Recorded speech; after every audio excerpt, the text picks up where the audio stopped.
Alors vous le savez, cette année mon coup de cœur c'est le Xiaomi 15 Ultra, un smartphone que j'ai depuis de nombreux mois et que j'utilise donc quotidiennement. J'en suis même arrivé à délaisser totalement mon iPhone pendant plusieurs semaines. J'ai tout testé, les applications, bien évidemment la photo que je trouve vraiment incroyable sur ce Xiaomi, l'autonomie, l'écosystème, enfin vraiment tout.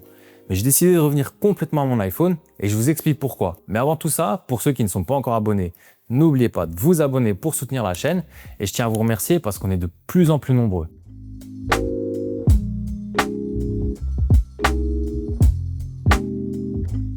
Alors, il y a plusieurs raisons qui m'ont fait quitter mon iPhone. Premièrement, par lassitude.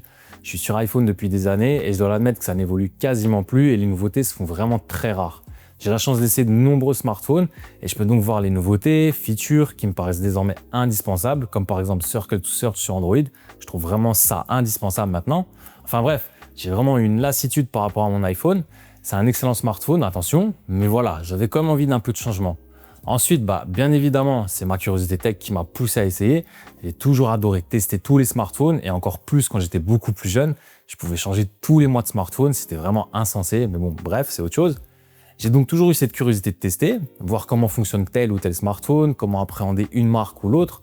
C'est donc aussi cette curiosité qui m'a poussé à tester autre chose.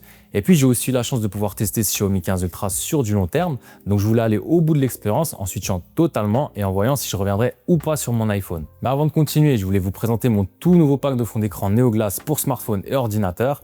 Il y a 26 fonds d'écran avec des couleurs modernes et qui vont surtout parfaitement avec iOS 26 d'Apple. Je vous mets le lien en description pour que vous puissiez checker. Et pour les personnes qui ne sont pas encore abonnées, n'oubliez pas aussi de vous abonner pour continuer à me soutenir et me donner de la force. C'est pas grand chose, mais en vous abonnant, vous me donnez un soutien fou. Donc n'oubliez pas de vous abonner et je vous remercie encore tous. Mais revenons à notre vidéo. Et pour continuer dessus, la possibilité aussi de tester un flagship, ça se refuse pas. Surtout quand ce flagship est un photophone surpuissant comme ce Xiaomi 15 Ultra. Je voulais aussi un peu sortir de ma zone de confort en perdant un peu mes repères. Attention, on n'est pas sur quelque chose de dramatique, mais quand on est sur quelque chose qu'on connaît bien et qui marche bien, on n'a pas forcément envie de changer et de sortir de là.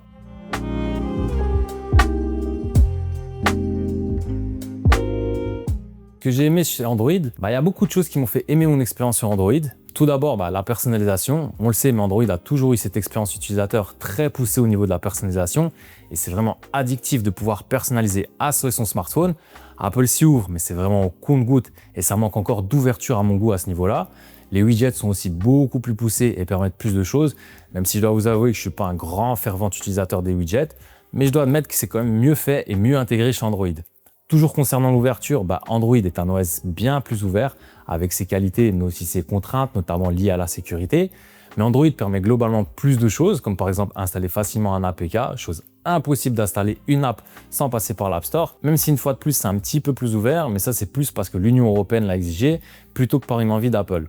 J'ai également énormément apprécié la charge rapide. Honnêtement, je sais pas ce qu'Apple attend, mais quel plaisir de pouvoir donner un coup de jus de 5-10 minutes et de pouvoir récupérer presque la moitié de sa batterie, que ce soit en filaire ou sans fil. C'est bête, mais c'est un vrai plus et gain de temps dans certaines situations. Par exemple, en voyage, quand vous devez partir prendre un bus ou autre et que vous avez une dizaine de minutes avant de devoir sortir, vous pouvez récupérer très rapidement une bonne autonomie, ce qui n'est pas du tout le cas sur un iPhone. Je pense aussi à la photo, surtout sur mon Xiaomi 15 Ultra, mais c'est le cas aussi avec les S25 qui sont bien meilleurs que l'iPhone. Et au-delà de ça, même Android se veut beaucoup plus innovant et entreprenant qu'Apple. J'ai déjà dit, mais je préfère ceux qui prennent des risques et qui se loupent plutôt que ceux qui ne tentent rien. Android essaye d'innover chaque année, du moins les constructeurs avec les Fold par exemple, ou Xiaomi en incluant un capteur photo de 1 pouce. Apple pourrait le faire, mais ne le fait pas. Et puis honnêtement, c'est aussi rafraîchissant de changer, ça m'a fait du bien et ça m'a montré que je peux faire sans mon iPhone. Et donc rien que pour ça, j'ai vraiment aimé l'expérience.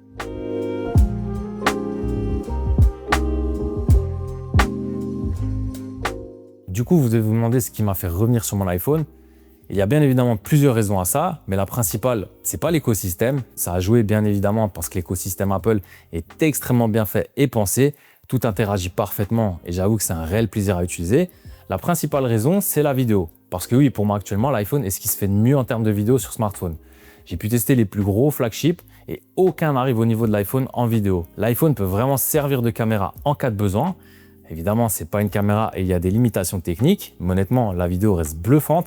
Et surtout pour moi qui viens de la réalisation et qui pu travailler avec des grosses caméras par le passé, je vois vraiment que ça fait vraiment bien le job. Bien évidemment, comme je vous en ai rapidement parlé, il y a l'écosystème, Pour moi, actuellement, dans mon workflow, c'est le meilleur, c'est simple, c'est ultra intuitif et tout réagit bien. J'ai déjà fait des vidéos sur l'écosystème, donc je ne vais pas vous réexpliquer tout ici, mais vous le savez, comme j'affectionne particulièrement cet écosystème. Un autre point, c'est aussi la stabilité globale. Je trouve iOS plus stable dans sa globalité. Je ne dis pas que chez les autres, ça l'est moins, mais ça a plus souvent tendance à ralentir, voire bugger un peu dans certains cas, ce qui est très rare sur mon iPhone, je dois quand même l'admettre, voire ça n'arrive quasiment jamais. La qualité des applications est également un gros point en faveur d'Apple. Toutes les applications sont bien mieux optimisées et agréables. Prenons l'exemple simple d'Instagram. On le sait, c'est vraiment beaucoup mieux sur iPhone. Il y a aussi la qualité des applications proposées. Tout ce qui est créatif est bien plus fourni sur iPhone que sur Android. Et évidemment, c'est un gros point à prendre en compte quand on est créatif. Et puis, iPhone, c'est fluide, c'est pratique au quotidien et sans prise de tête. Ce que j'aime chez Apple, c'est qu'on n'a pas besoin des plus gros chiffres ou specs, tellement tout est bien optimisé et tout tourne parfaitement sans aucun souci.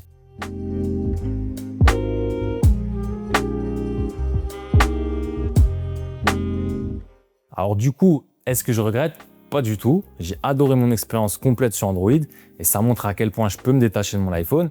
Il y a quelques aspects qui me font préférer Android à Apple et ce sont ceux que je vous ai cités, mais il y en a d'autres qui font qu'il m'est compliqué de délaisser totalement mon iPhone. Mais est-ce que je pourrais à l'avenir totalement laisser mon iPhone? Peut-être, si certains points sont corrigés et notamment la vidéo. Et apparemment, ça pourrait arriver avec Android 16 d'avoir de vrais specs en vidéo. Ce serait déjà un énorme pas parce qu'en plus de nombreux constructeurs s'ouvrent à l'écosystème Apple et récemment Vivo a même lancé un smartphone totalement compatible avec l'Apple Watch. Donc les deux mondes communiquent de plus en plus et ça pour le plus grand bien parce que cette ouverture grandissante va permettre de pouvoir de plus en plus jongler avec les deux mondes et donc pouvoir utiliser n'importe quel appareil sans être bloqué dans un écosystème.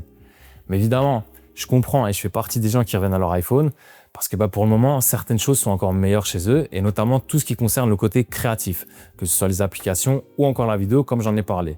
L'iPhone est toujours aussi le cœur de cet écosystème, mais comme je vous l'ai dit, l'ouverture entre les deux mondes va permettre de pouvoir naviguer entre les deux et donc de ne plus être bloqué spécialement sur son iPhone qui en est le centre quand même toujours de cet écosystème. Dites-moi en commentaire ce que vous en pensez. Vous êtes plutôt Android, iPhone?